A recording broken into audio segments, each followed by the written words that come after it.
नमस्कार दोस्तों, स्वागत है आपका सनातनी टॉक्स पर। श्रीमद् भगवद गीता की सीरीज में आज हम बात करेंगे अध्याय 1 के श्लोक 11 से 15 के बारे में। श्लोक 11 पैनेषु च सर्वेषु यथा भागवमस्थिता है भीष्ममेवाभिरक्षन्तु भवन्तः सर्व एवं। इसका अनुवाद है, अतएव सैन्य व्यूह में अपने अपने मोर्चों पर खड़े रहकर आप सभी भीष्म पितामह को पूरी सहायता दें। इसका तात्पर्य है, भीष्म पितामह के शौर्य की प्रशंसा करने के बाद दुर्योधन ने सोचा कि कहीं अन्य योद्धा यह न समझ लें कि उन्हें कम महत्व दिया जा रहा है। अतः दुर्योधन ने अपने सहज कूटनीतिक ढंग से स्थिति संभालने के उद्देश्य से उपर्युक्त शब्द कहे।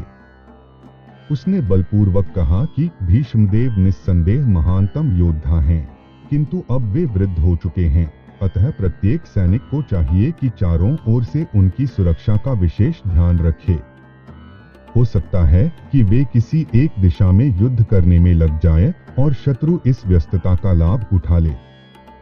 अतः यह आवश्यक है कि अन्य योद्धा मोर्चों पर अपनी अपनी स्थिति पर अडिग रहें और शत्रु को व्यूह न तोड़े दें। श्लोक 12 तस्य संजनयन् हर्षं कुरुवृद्धः पितामहः सिंहनादं विनद्योच्चैः शंखं दध्मौ प्रतापवान। इसका अनुवाद है, तब कुरुवंश के वयोवृद्ध परम प्रतापी एवं वृद्ध पितामह ने सिंह गर्जना की सी ध्वनि करने वाले अपने शंख को उच्च स्वर से बजाया, जिससे दुर्योधन को हर्ष हुआ। इसका तात्पर्य है, कुरुवंश के वयोवृद्ध पितामह अपने पौत्र दुर्योधन का मनोभाव जान गए और उसके प्रति अपनी स्वाभाविक दयावश उन्होंने उसे प्रसन्न करने के लिए अत्यंत उच्च स्वर से अपना शंख बजाया, जो उनकी सिंह के समान स्थिति के अनुरूप था। अप्रत्यक्ष रूप में शंख के द्वारा प्रतीकात्मक ढंग से उन्होंने अपने हताश पौत्र दुर्योधन को बता दिया कि उन्हें युद्ध में विजय की आशा नहीं है, क्योंकि दूसरे पक्ष में साक्षात भगवान श्री कृष्ण हैं। फिर भी युद्ध का मार्गदर्शन करना उनका कर्तव्य था और इस संबंध में वे कोई कसर नहीं रखेंगे।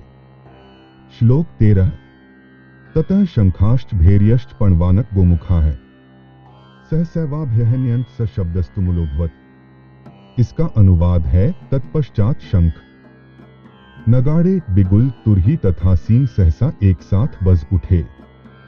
वह संवेद स्वर अत्यंत कोलाहलपूर्ण था। श्लोक 14 ततः श्वेतैर्हैर्युक्ते महति स्यन्दने स्थितौ माधवः पांडवश्चैव दिव्यौ शंखौ प्रदध्मतुः। इसका अनुवाद है, दूसरी ओर से श्वेत घोड़ों द्वारा खींचे जाने वाले विशाल रथ पर आसीन कृष्ण तथा अर्जुन ने अपने अपने दिव्य शंख बजाए। इसका तात्पर्य है, भीष्मदेव द्वारा बजाए गए शंख की तुलना में कृष्ण तथा अर्जुन के शंखों को दिव्य कहा गया है। दिव्य शंखों के नाद से यह सूचित हो रहा था कि दूसरे पक्ष की विजय की कोई आशा न थी, क्योंकि कृष्ण पांडवों के पक्ष में थे।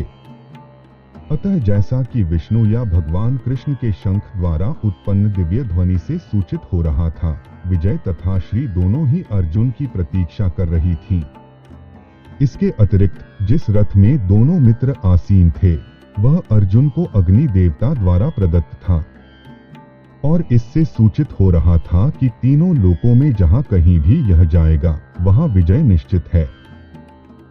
श्लोक 15 पांचजन्य ऋषिकेशो देवदत्तं धनंजयः पौंड्रं दध्मौ महाशंखं भीमकर्मा वृकोदरः।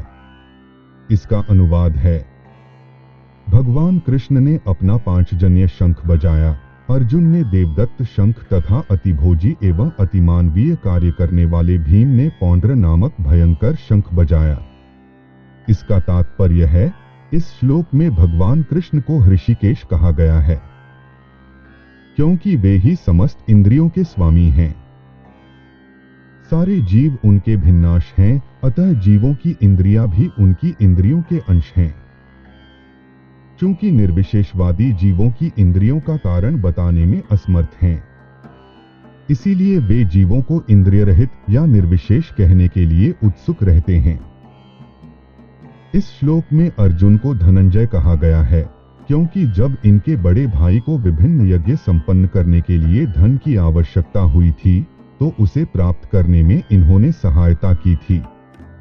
इसी प्रकार भीम वृकोदर कहलाते हैं, क्योंकि जैसे वे अधिक खाते हैं, उसी प्रकार वे अतिमानवीय कार्य करने वाले हैं, जैसे हिडिंबासुर का वध। अतः पांडवों के पक्ष में श्री कृष्ण इत्यादि विभिन्न व्यक्तियों द्वारा विशेष प्रकार के शंखों का बजाया जाना युद्ध करने वाले सैनिकों के लिए अत्यंत प्रेरणाप्रद था। विपक्ष में ऐसा कुछ न था, न तो परम निदेशक भगवान कृष्ण थे, न ही भाग्य की देवी श्री थीं। अतः युद्ध में उनकी पराजय पूर्व निश्चित थी। शंखों की ध्वनि मानो यही संदेश दे रही थी। वीडियो अच्छा लगा हो तो कृपया वीडियो को लाइक करें और चैनल को सब्सक्राइब करें। धन्यवाद।